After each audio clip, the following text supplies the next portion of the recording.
Thank you very much, Grace. I just want to show my appreciation. I'm very, very happy for all my folks who have been with us for the entire week. Put your hands together. I'm happy for my doctors who have done a marvelous job. Yesterday I was downtown and people said they are doing a great job. I do not think that they'll be able to go through all what they have done, but as you feel your questions, they may not be able to go into great detail. I want to just big up deliberately our chief medical officer. She said she missed us last week, but she said her husband gave her everything. And she's here with us. I am so happy. I'm so happy. That's all I have to say.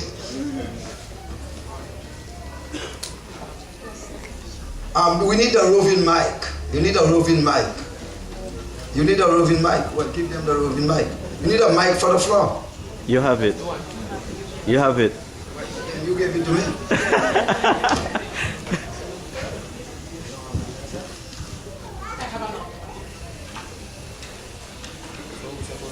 Look to your left, young man. Is on? Are you hearing me? The speaker. Just aim for the speaker. Good morning to our life coach, Peter Adrien, Dr. Laws, Dr. Carty. There was a presentation this week on sleep. And I had a friend who made a statement to me more than 5 years ago, and I just want to ask the question to the doctors who are here. He said, if midnight meets you up, it's best you just stay up for the rest of the night to the next morning, because sleeping after midnight is not really that useful. Can you give some clarity on that statement for me, please? Pastor, thank you for that question. What the literature suggests is that the quality of your sleep during the hours preceding midnight is much better than the quality of your sleep after midnight. And so I figure that's what that individual meant. And so, ladies and gentlemen, it's best to adopt a bedtime a few hours preceding midnight. And the recommended number of hours you must have heard during the presentation. Anybody wants to remind us what's the recommended number of hours of sleep per night? 8. 7 to 8 hours of sleep per night. And so what I would suggest is you try to go to bed like 9 or even before. Can I share something with you? Yes. There are a number of my patients that I've been monitoring. Those who go to bed after the nightly news. That is like 7:30, 8 o'clock. And those that tell me they go to bed 11, 12, 1 o'clock. Let me tell you, as I watch both sets of patients age, those that go to bed after midnight, after the nightly news, they are aging so much more healthier. You look at their face, their whole life health status is much better than individuals who go to bed later. And I think that's a takeaway point. Going to bed X number of hours prior to midnight facilitates a longer, better quality life. Can I say, then I'm going to die? Because from the time I left university, this thing have stayed with me. I don't sleep until 1 o'clock. And I must wake up, my body wake up at 5. So I am on the road to dead. No, Brother Adrien, I won't say that. So that brings us back to the other point that Pastor made. She said that if you go to bed after 12, better you stay awake. No, rest is still very important, even if it means going to bed after midnight. your body needs that time to rejuvenate itself. The cells need to be rejuvenated. And so rest, sleep is very important irrespective of the time. Some persons can't sleep at night. They get their rest during the daylight hours. However, what the literature is suggesting, the best quality of sleep is had hours preceding midnight. And let's us not forget the rest, the Sabbath day's rest is also very, very critical. Thank you so much. Next question. Okay, happy Sabbath, saints of God, distinguished doctor and our able life coach.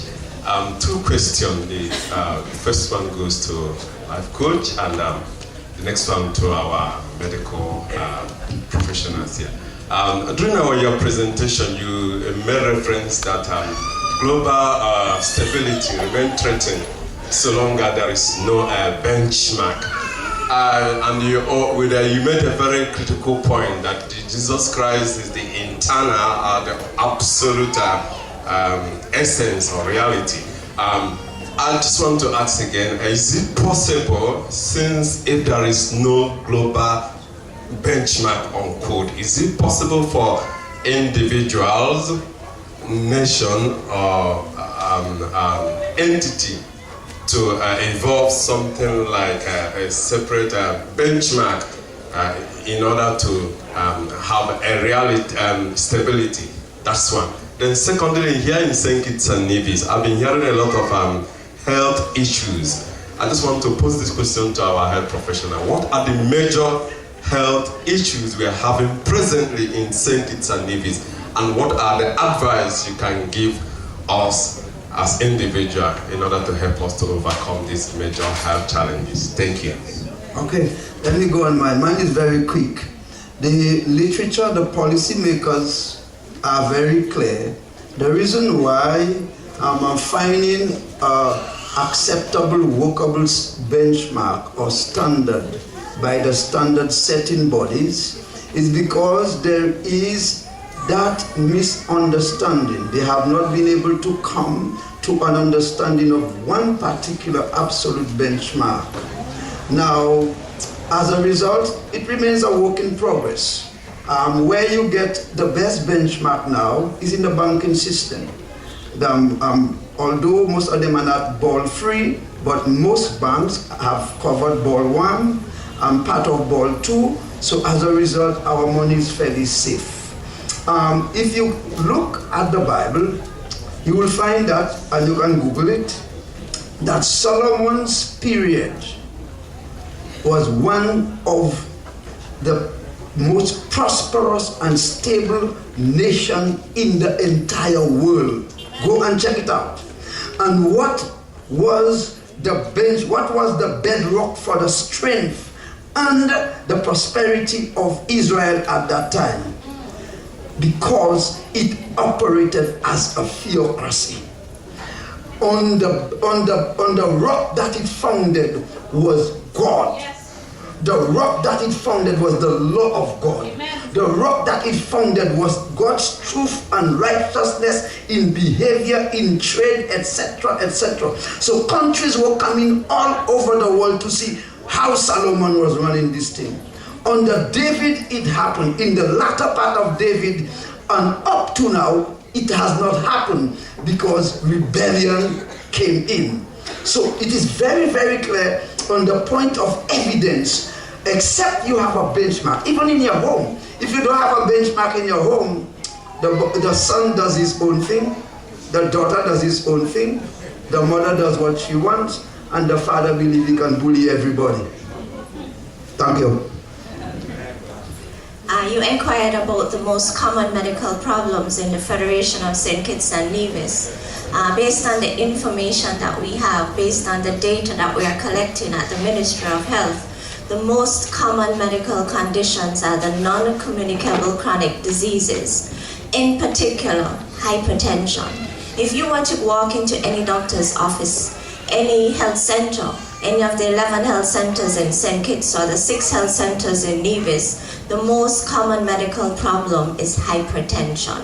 or high blood pressure, followed by diabetes, a condition in which you have higher blood sugar levels higher than normal, and their complications, including heart disease, cerebrovascular disease or stroke, and you have persons suffering from, peripheral vascular disease, amputations, eye disease, difficulty seeing because of the diabetes. These are some of the common complications arising from these chronic diseases.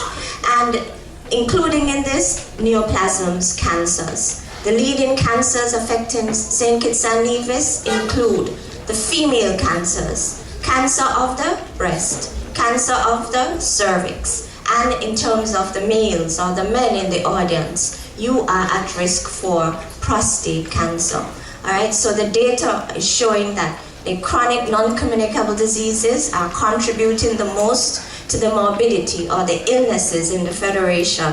And in terms of the mortality, what is killing us? The complications of these chronic diseases. And I can speak to what advice we can give for these chronic diseases. The World Health Organization has actually identified 4 main risk factors for these non-communicable diseases. And these risk factors are alcohol, tobacco, unhealthy diet, and physical inactivity. And so you realize that what can be done in order to help to alleviate some of these chronic diseases is actually going to be based on how we go about meeting those risk factors. In terms of alcohol, the advice is strictly abstinence. Yes. There is no reason for drinking alcohol. And as I said in my presentation, just drink a little is good for the stomach. The answer to that is no.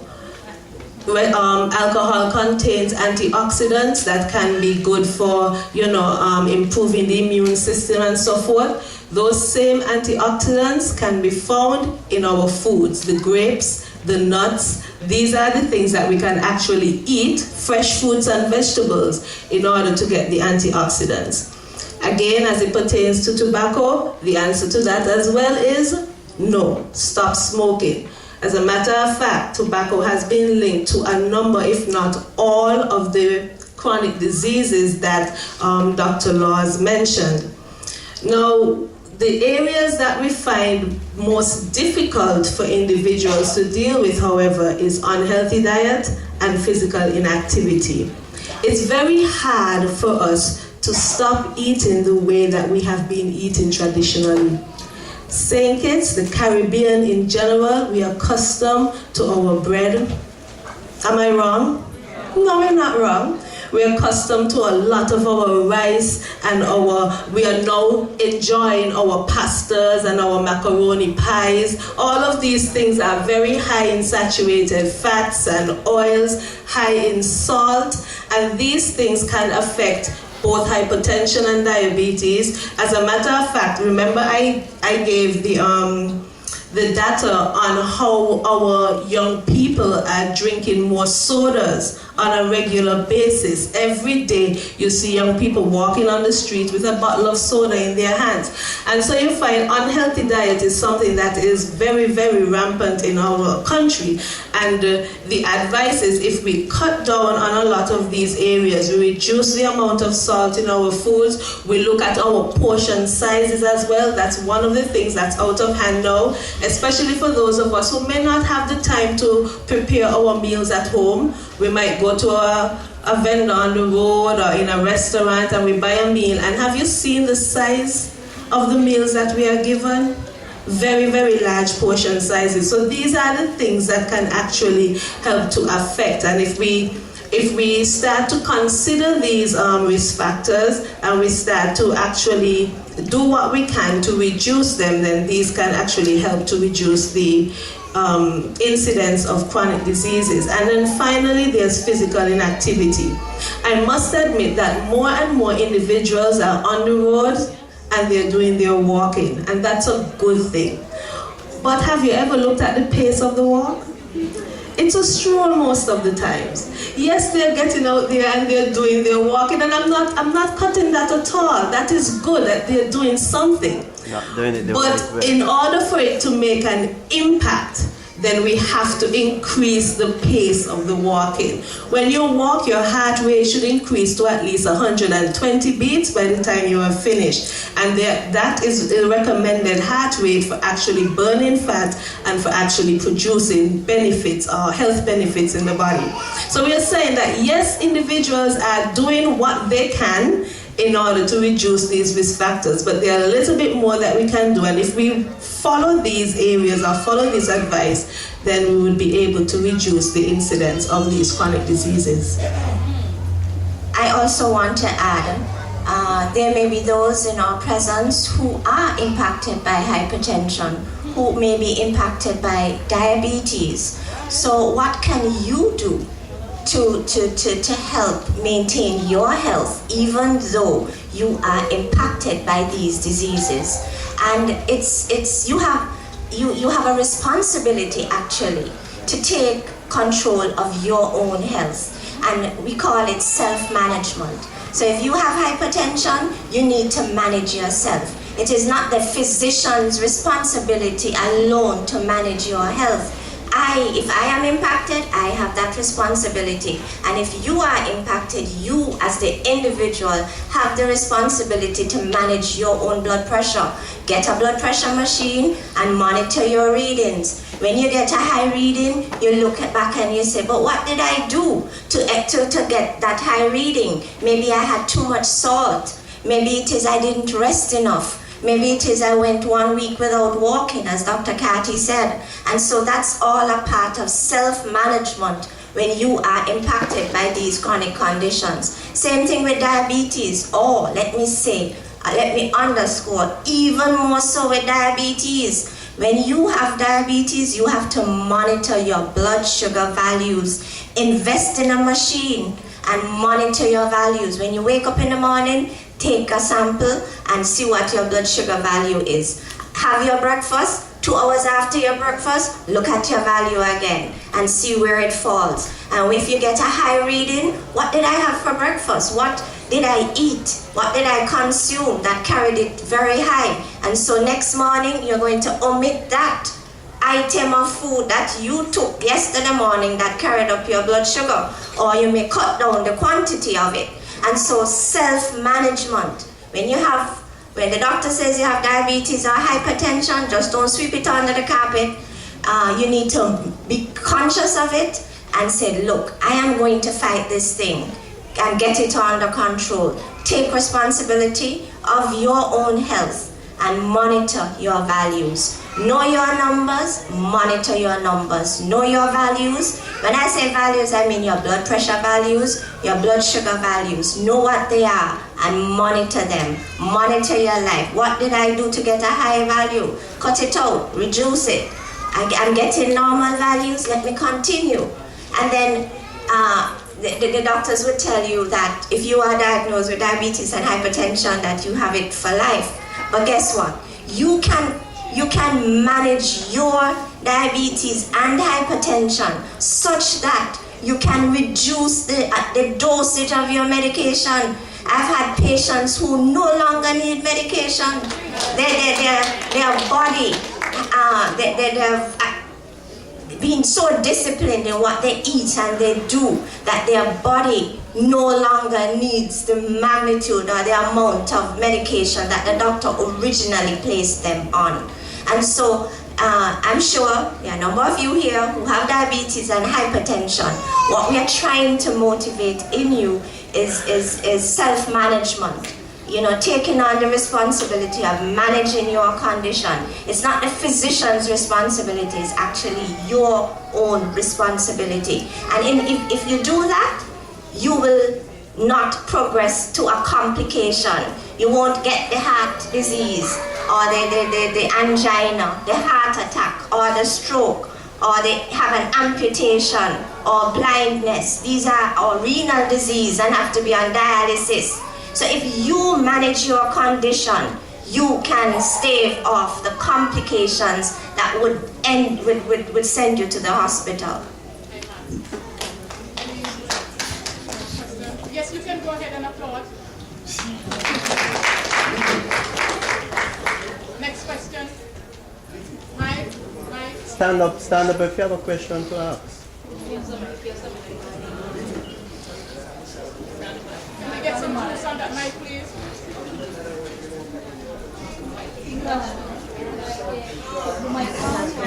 Mike is up.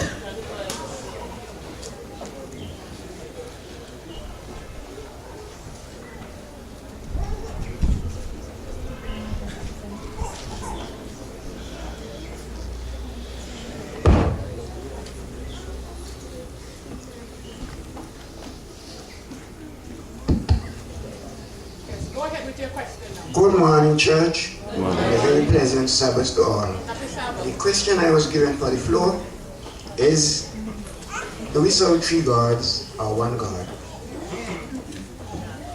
That's my question. Did you hear his question? Yes, I heard it, yes. That's a question that we received during the night. Do we serve, I suppose the person would have been responding to my lesson 1. No. Deuteronomy 6 verse 4 says, "Hear, O Israel, the Lord our God is one. And Ephesians 4 verse 5 says what? We have one Lord, one faith, and that is why last night we preached one baptism. No. There are 3 persons in the Godhead. And how we know that? Because in the creation act, Genesis 1:26, it is recorded, let us make, be with me, let us make man. So it says us. And it also in our. Our means that's plural. Now the Bible always interprets itself. And the Bible gives us information as to what is the number of personality in that government or that Godhead. And when Jesus was leaving, he gave the disciples the command for them to go and preach and to baptize. So in Matthew chapter 28 verse 19, what did he say? Go ye therefore, baptize in the name. Now he didn't say names, but yet he mentioned what? 3 personality. The Father, the Son, and we saw during the week that the Son is God incarnate. Matthew 1:21 say we shall call him Jesus. So he said baptize him in the name of the Father, the Son, and the Holy Spirit. And we also saw that the Holy Spirit is the same personality as Jesus. So what we serve is one God, 3 personalities. They are united because the character is the same, the essence is the same. That's why Jesus told the disciples in John 10:10, I and my Father are one. And he told Thomas, how can you ask show me the Father? Because I have been with you. So we don't serve a God, one God with 3 heads. We serve one God, a government. That's why we speak of a kingdom, a government. God bless you. Take the mic. We have time for one more question. You have 2 hands up. Energy drinks, sport drinks, vitamin waters. I'm not seeing the person who is asking the question. Stand up when you ask the question. May I ask the person to stand who is asking the question? She's down in the back. In the back. Okay, thank you. Yes. Go ahead, sister. Energy drinks, sport drinks, and vitamin waters, healthy beverage option. Did you hear the question? Yes, I did. So she asked energy drinks, sports drinks, and vitamin waters, healthy beverage options. Now, one of the things that came out of my presentation is that a lot of these drinks contain an increased amount of sugar. But I want to speak first specifically to the energy drinks. This is exam period. And what is being noticed lately is that a lot of our young people, our students, are actually consuming more and more energy drinks. Now, these energy drinks, as a matter of fact, the term energy drink was actually coined by the beverage industry So it's not a term that specifically suggests that that drink will give you this, this real boost of energy. As a matter of fact, the ingredients in the drinks are generally sugar, caffeine, and added stimulants. Okay?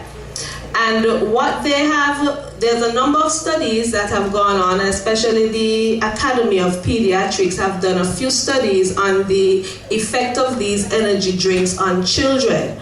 And what they have found is that these drinks are actually causing some very harmful health effects, especially in the neurological health of the children. So it affects their nerves and also their cardiovascular health. And one of the reasons it affects their cardiovascular health is because the caffeine and the stimulants actually cause an increased blood pressure in our children. And so that is something that we need to be very, very mindful of. What our children are drinking, what their friends are encouraging them to use, especially to get through this academic pressure that we have in our education system. Now, as it pertains to the sports drinks and the vitamin waters, these two actually contain a very high amount of sugar. But a lot of individuals are using these drinks because they are marketed as having these electrolytes that can be replaced after you do a heavy workout, especially for athletes and so forth.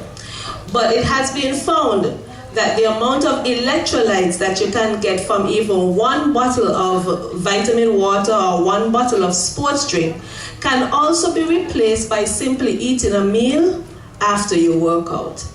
So these waters and these sports drinks do not have anything extra that they can give to you or any health benefit to the body. As a matter of fact, they are more harmful to the body than helpful. I have been seeing Sister Bailey's hand for a while. I'm going to take her hand and then we will have to put a wrap on this section. Thank you. Happy Sabbath, everyone. Happy Sabbath. My question is for the doctors. A lot of us, when we go to have our yearly examination, we, find out that we are not hypertensive or we don't have diabetes, and we feel great about that. But is there any other sort of test that we should do to make sure, let's say, hormones test or some other test that we should do to make sure that we are fully healthy? Is there something else that we should be testing at least at my age? Thank you.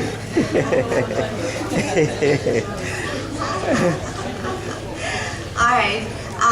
If you are her age and you go to the physician for a medical checkup, the doctor is going to ask you a series of questions just to find out if you are encountering any medical problems. And at your age, as a woman, the physician needs to inquire about your breast health. Are you doing your breast self-examinations? And depending on your particular age, the physician may suggest that you go and do a mammogram, a screening test, just to rule out breast cancer. Because you remember I said earlier that females living in St. Kitts and Nevis are at risk for breast cancer. And then the physician is going to ask you if you are married or not, and then inquire about your last pap smear test. And that's a screening test for cervical cancer. And so that's screening for the cancers. And then the physician would have asked you to, your weight and done your blood pressure, etc. The physician would consider your body mass index, your weight, based on your height and bone structure, and determine if you are normal weight for height, if you are overweight, or if you are obese. And depending on where you are at, the doctor is supposed to give you the advice as to how to, if you're overweight or obese, how you are to lose weight, etc. If you are overweight and obese, the physician needs to think about diabetes and hypertension, because as Dr. Carty said, you are at risk for these conditions. And so the doctor may ask you to do a random blood sugar test, or a fasting blood sugar test, or a 2-hour postprandial test, blood test testing your sugar levels after having a meal 2 hours prior to that. And then there are other tests like your cholesterol levels, because once you're overweight or obese, you run the risk of having high cholesterol levels, high levels of fat in your blood. So you may be asked to do that test. So apart from these general screening tests, and if they all come back normal, I don't think there is any other test that is required.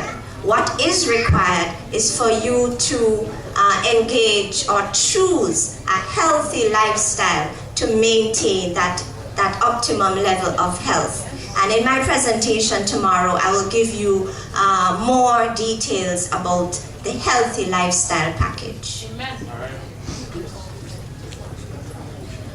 Just one statement to add to that too. Do not be afraid to ask your physician questions. A lot of us go to our physicians and we just take everything they say and we leave. But it is your right as a patient to ask questions. And if there's something that you do not understand or something that is just not clear to you, ask your questions. Do not just take it for granted that the physician is telling you everything that they're supposed to tell you. That's just my piece. And in closing, I wanted to just highlight that next Sabbath we are going to have a health fair. Come and get to know your numbers, the same numbers to which I was referring, your blood pressure, your blood sugar, etc. Come and get to know your numbers. Amen, brethren? Amen. Wow. I will be sending you all individual bills for this consultation. Right. May I ask you to show your appreciation for our life coach and our doctors.